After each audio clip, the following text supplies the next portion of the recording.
Bienvenue dans cette nouvelle édition du Non-Stop Info. Voici les titres.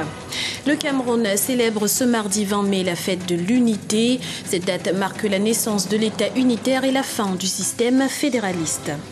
Les chefs de service de renseignement de la zone sahélo-saharienne sont réunis à Ouagadougou, Burkina Faso. Une rencontre qui s'inscrit dans le cadre du processus de Nouakchott pour le renforcement de la coopération sécuritaire. Et puis au Bénin, malgré une amélioration, le nombre d'analphabètes reste élevé.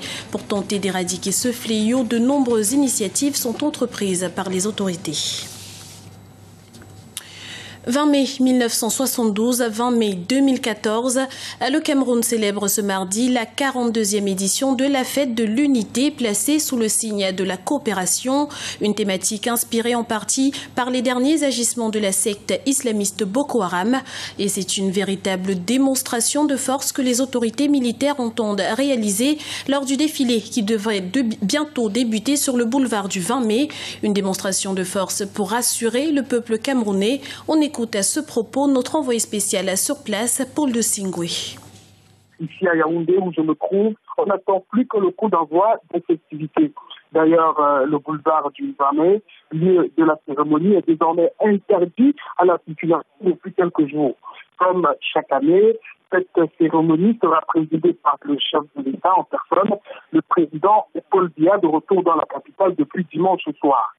Par ailleurs, il convient de signaler que cette cérémonie est très attendue par le peuple camerounais parce qu'elle intervient au moment où le Cameroun combat la secte islamiste Boko Haram. Le peuple attend donc de voir à travers le défilé militaire la capacité de réaction, les équipements de guerre dont dispose le Cameroun pour contrer cette menace islamiste. Pour une solution durable face à l'insécurité dans la zone sahélo-saharienne, les chefs des services de renseignement et de sécurité de 11 pays sont actuellement réunis à cet effet à Ouagadougou, la capitale du Burkina Faso. Une rencontre au cours de laquelle le partage d'informations sera au centre des échanges pour une alternative fiable contre le terrorisme. Reportage de notre correspondant Wendiam Valentin Compaoré. Le regain de tension dans le nord Mali préoccupe les États de la bande sahélo-saharienne. Une préoccupation qui s'explique aussi par la prise en otage par Boko Haram de plus de 200 jeunes filles au Nigeria. Pour pallier ces déficits sécuritaires, les chefs des services de renseignement et de sécurité de 11 pays comme le Mali, la Mauritanie, la Libye ou encore le Nigeria planchent sur cette problématique ce lundi 19 et pour 2 journées à Ouagadougou au Burkina Faso. Une rencontre pour une mutualisation des forces dans l'optique de contrer le terrorisme. La situation politique et sécuritaire qui prévaut dans la région commande en effet la concertation permanente pour une plus grande synergie entre les États concernés et les partenaires internationaux.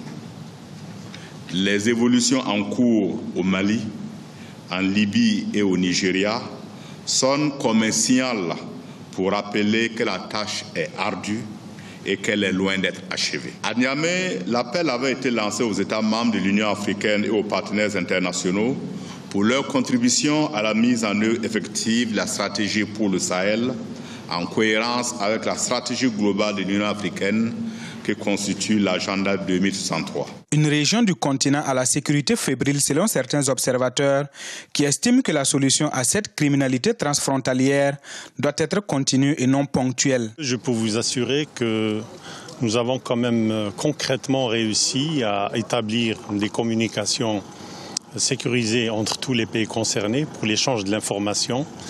Et vous savez que ça, c'est très important pour pouvoir agir immédiatement. C'est la 5e fois, après celle de Niamey en février dernier, que cette rencontre se tient pour une solution durable contre l'insécurité. Un processus qui a été lancé par l'Union africaine le 17 mars 2014.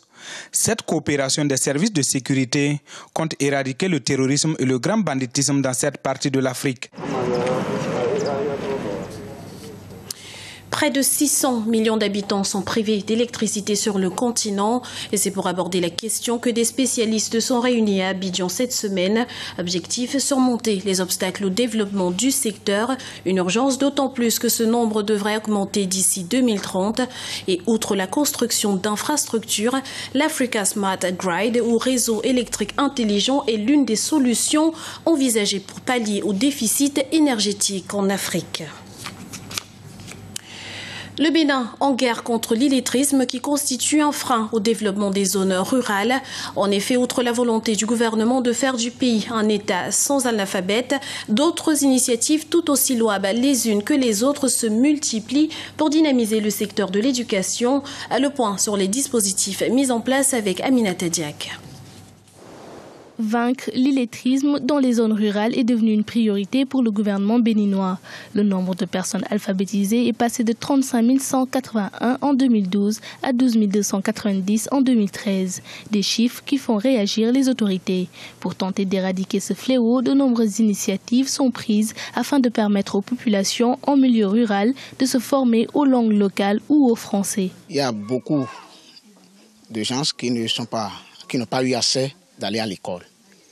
Et cela fait qu'ils sont dans le besoin de cet enseignement. Ce que nous leur apprenons, c'est qu'ils commencent à savoir écrire leur langue, comment savoir calculer dans leur langue, comment savoir rédiger des projets dans leur langue. À Tokpadomé, dans la commune de Pomassé, des cours d'alphabétisation sont désormais dispensés aux habitants. Parmi les apprenants, des femmes qui se disent fières d'avoir bravé les interdits socioculturels. Nos mères nous disaient que les femmes ne pouvaient se rendre à l'école. Pour elles, c'était du gaspillage d'argent. Donc seuls les hommes pourraient se faire instruire. Quand ces cours d'alphabétisation ont commencé, j'ai voulu à tout prix savoir lire et écrire en langue locale. Avant, j'étais dans l'obscurité. Maintenant, en sachant lire, tout ira pour le mieux. Ces initiatives éducatives se heurtent cependant à de nombreuses difficultés, notamment le manque de financement et de matériel pédagogique qui constitue un réel problème auquel fait face la commune de Pomassé.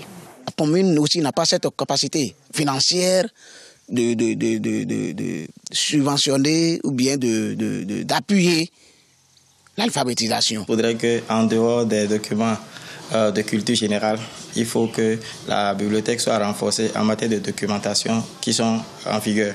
C'est-à-dire les livres au programme soient en quantité importante pour permettre aux enfants de bien apprendre et de renforcer leurs connaissances. Au Bénin, l'alphabétisation en milieu rural s'est accentuée au cours des dernières années. Au niveau national, de nouvelles perspectives s'annoncent pour dynamiser le secteur de l'éducation. La tuberculose est la principale cause de décès en Afrique du Sud. Ce pays est le seul au monde, à l'exception du Mozambique voisin, où le nombre de nouveaux cas d'infection continue d'augmenter. Face à ce constat, les médecins tentent tant bien que mal d'éradiquer le virus. Thierry Noiran. La tuberculose tue. Pire encore, le virus devient plus fort. En effet, les experts ont pu constater ces dernières années en Afrique du Sud qu'une nouvelle forme de virus devenait de plus en plus résistante aux traitements traditionnels. Pour en venir à bout, des médicaments plus puissants sont mis sur le marché, plus puissants certes, mais plus dangereux. C'est ce qui est arrivé à Foumessa, jeune étudiante de 23 ans qui, après 3 ans de traitement, souffre de troubles de l'ouïe. J'étais très surprise quand j'ai appris que j'avais la tuberculose. Ils m'ont dit que j'avais la forme MDR, la forme résistante. Je ne savais rien de tout ça à l'époque. Ça a été une expérience très difficile parce que j'ai pris de plus en plus de médicaments. Je n'en connaissais pas les conséquences. J'en ai pris jusqu'à ce que je sois guérie. Ça a duré à peu près 3 ans. Son cas n'est absolument pas isolé. Foumessa fait partie de ces milliers de jeunes Sud-Africains touchés par la maladie.